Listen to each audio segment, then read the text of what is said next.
After a mysterious attack by unknown monsters, humanity found itself on the brink of extinction. These strange creatures, unable to ascend beyond a certain altitude, have taken over almost the entire surface of the planet. A scientist living in the mountains decides to descend into the dangerous lowlands to find a way to destroy these creatures.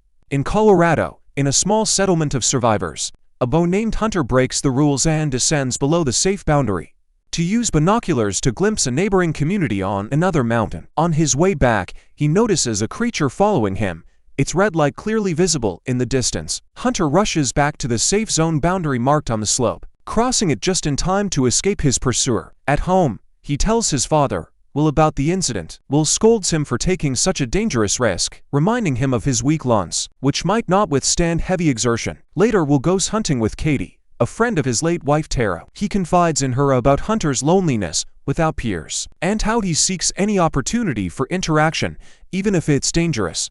Katie sympathizes, understanding how hard it is for a child to live in such isolation. During the hunt, they come across their neighbor Nina, who is trying to create armor-piercing bullets using the scales of one of the monsters. Nina dreams of finding a way to kill these creatures, whose dense armor cannot be penetrated by regular bullets. That evening, Will hears some alarm from Hunter's breathing apparatus. The oxygen supply is running out, and Will realizes that the only chance to save his son is to descend into the lowlands, to the hospital in Boulder, where oxygen tanks might still be available. The next day, he spends time with his son, gathering food and trading routes for Hunter's favorite macaroni and cheese. Later, Katie visits Will with a couple of bottles of beer. Sitting on the porch, they reminisce about their carefree past lives and observe Nina working on her experiments. That evening, Hunter has another attack, forcing his father to use a syringe with medicine. Realizing that there's no time left, he goes to Nina in the middle of the night. It turns out that Nina had previously made an expedition to the laboratory in the city to collect chemicals and equipment to create weapons against the monsters. Tara, Will's wife, died during that trip. Since Nina is the only one who managed to return alive, Will asks her to accompany him to the hospital. She refuses, reminding him that it's sheer madness, the creatures would tear them apart. However, she doesn't completely dismiss the idea and spends the night preparing a special compass. In the morning, Will stocks up on weapons for the journey at a supply depot. There, Katie finds him and volunteers to join as the third member of the group. Nina is already waiting outside. After saying goodbye to his son, Will leads the women along a route he designed to minimize their time below the safe altitude. During the journey, Nina and Katie clash, struggling to get along. Will is forced to intervene harshly, even knocking a flask out of the scientist's hands to end the argument. Noticing a column of soldiers destroyed by monsters at the bottom of the hill, the travelers descend the path to the desolate hills and the remains of the soldiers, hoping to find something useful. On the way, Nina explains that her compass can detect monsters within a half-kilometer range.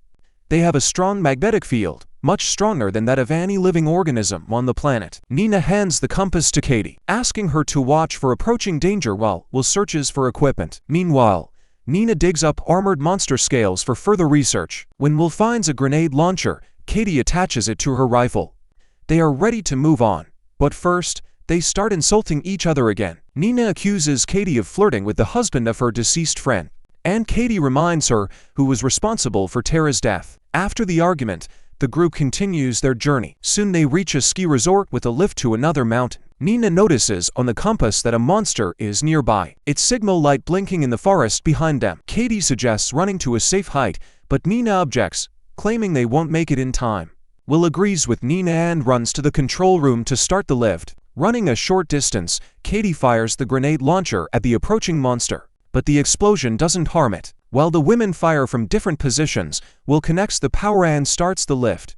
He sits in the chair with Nina, and they begin to ascend. Katie, having climbed higher, jumps from a support post to them. She manages to grab on, and Will helps her up. However, the monster strikes the cable with its tentacle, causing the cabin to shake violently. Katie falls, and the others soon follow, landing on the ground. Fortunately, due to the vibrations, the height was not significant, and they escaped without serious injuries. The survivors get up and run with all their remaining strength, making it to the safe zone. The monster obediently stops at the boundary. For the night, the travelers take shelter in a resort cabin. Deciding to drink some whiskey before bed, Nina tells them that the monster's attack was too fast and massive for humans to figure out their weak points. Humanity fell in just a few days. It also turns out that the monsters only attack humans, leaving animals alone, casting doubt on the theory that they are predators hunting for food. Before bed, Will remembers a conversation with his wife before she left with Nina for the laboratory. The next day, the trio reaches the entrance to a mine. The tunnel goes through the mountain and exits on the other side. Nina warns that the middle of the tunnel is below the safe height, and there are numerous branches that go deep underground. She also notes that the compass will not work in the mountainous area. Despite this, they put on miner helmets with flashlights and continue on their way. At the other end of the tunnel, they discover that the exit is locked. The group decides to use a lure passage and descends into a tunnel via a ladder. In one of the corridors, covering their flashlights with their hands, they notice a red light, indicating that a monster is nearby. They take off running. Katie throws a grenade, hoping to collapse the entrance, but it doesn't work. The trio squeezes into a narrow passage, where they turn off their flashlights and hold their breath to avoid detection by the carbon dioxide that the monster can sense. The monster tries to feel for them with its tentacle, which has a red light on the end, but fails to find them. At this moment, Will distracts the monster with a well-thrown flare. The pause they gain is enough to slip through a narrow tunnel that leads to the exit. Katie crawls first and runs into a monster hiding on the other side. It attacks her with a tentacle, dragging her into the darkness, clearing the way for Will and Nina, who manage to climb out using a nearby ladder they spotted. The heroes deeply mourn the loss of their companion but realize they must move on. They continue their journey to the ranger's cabin, where they plan to spend the night. In the cabin, Will finds a pack of mac and cheese. As they cook it for dinner, Nina shares her hypothesis. The monster's scales supposedly generate an electromagnetic field, and if she could create a bullet capable of short-circuiting it, the monsters would simply explode. But for this, they need to reach a lab with the necessary chemicals. Will thinks her idea is nonsense and regrets that his wife died trying to help with this stupid theory. In the morning, they get into the ranger's car and drive down to the safe zone. There is a town and a hospital they need to reach. Without hesitation, Will floors the gas pedal, and the car takes off, gaining speed. Frightening herds of wild animals, the car races down to the deserted town, which hasn't yet grown over with grass after 3 years. Reaching the clinic, the travelers make their way inside. They cautiously sneak to the upper floors toward the storage room, only to find empty shelves. Hearing a suspicious noise on the first floor, they continue sneaking. Will finds more cabinets with supplies and fills his backpack while Nina notes on the compass that a monster is nearby. They rush to the exit. When the creature starts breaking down walls trying to get to them, they head up to a higher floor. There, Will is grabbed through the wall by the monster's tentacles. Nina, using a fire axe, tries to help her friend. Activating the fire suppression system to cover themselves, they run to the end of the corridor. There, Will notices a storage room with oxygen tanks and formulates a plan. Telling Nina to run, he sets up an ambush and waits for the monster to attack. At the right moment, he takes a precise shot at a tank, which explodes. The blast throws the creature out the window, where it falls lifeless. Nina convinces Will not to rush back to the mountains, but to head to a nearby lab. They drive away, unaware that the fallen monster is regaining consciousness. In the lab outside the city, where Nina used to work, she feels confident. While she works with chemicals, coating bullets with various materials and testing them on monster scales, Will explores the premises.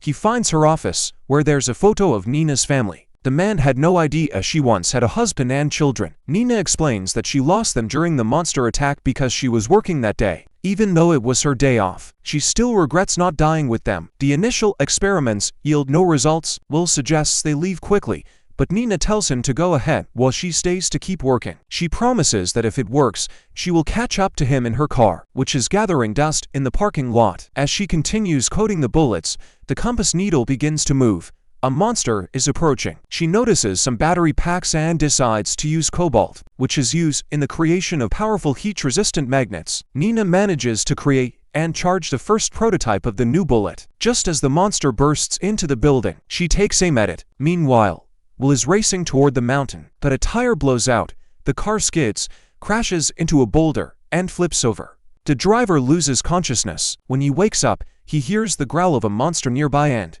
grabbing his bag, runs up the mountain on foot. The monsters chase him across the rough terrain. He nearly reaches the safe zone, but near the border, a second monster is already waiting. A third one soon arrives. The terrifying creatures slowly surround Will. He shoots desperately in a hopeless attempt to save himself, when suddenly one of the monsters collapses from above and then explodes, shattering into pieces. On the mountain stands a proud Nina with a full magazine of her newly invented bullets. The bullets short-circuit the monster's electromagnetic fields, causing an explosion. Nina shoots down the remaining monsters, which, judging by the remains, turn out to be robots programmed to kill humans and not ascend above 2,500 meters above sea level. Their alien-like appearance suggests that these creatures may have been sent by extraterrestrials.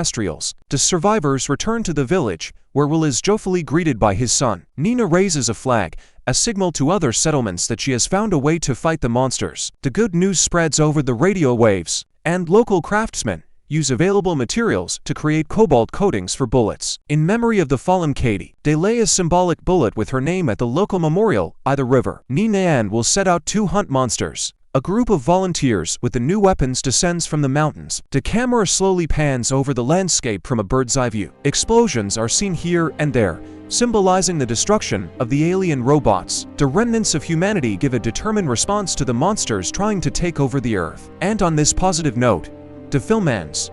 Thank you so much for watching until the end.